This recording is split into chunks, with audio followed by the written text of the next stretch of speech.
তো দেখতে দেখতে আমাদের জমির ধানগুলো একেবারে পাকতে শুরু করেছে। যেহেতু গাছগুলো একটু কাঁচা আছে, তাই আমরা গরুর খড় সংকট থাকার কারণে আমরা সেই ধানগুলো একটু কাটলাম।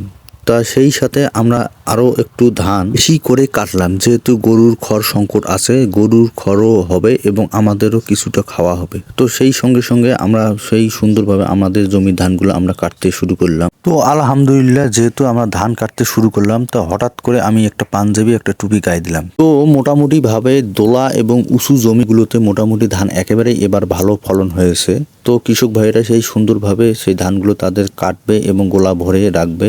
তো আমরা এই জমিটাতে মূলত আমরা সরিষা দেব, বাড়ি 14 নম্বর সরিষা দেব, সেহেতু আর কয়েকদিনের মধ্যে আমাদের এই ধানগুলো একেবারে কাটা লাগবে। সেই সঙ্গে আমার ছোট ভাই কাটতেছে, আমি এবং আমার বড় ভাই কাটতেছে।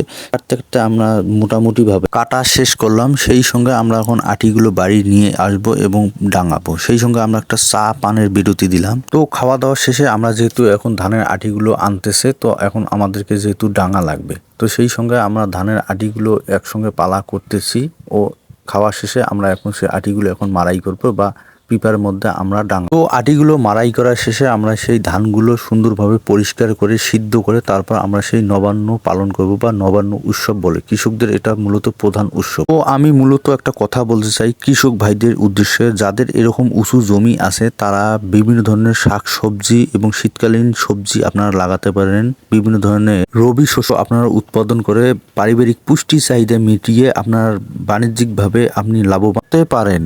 তো আমরা যে কোনো কাজকর্ম করি না কেন, কৃষি এবং ব্যবসা আল্লাহ তাআলা আমাদের জন্য বারাকা দান করেন। আসসালামু আলাইকুম।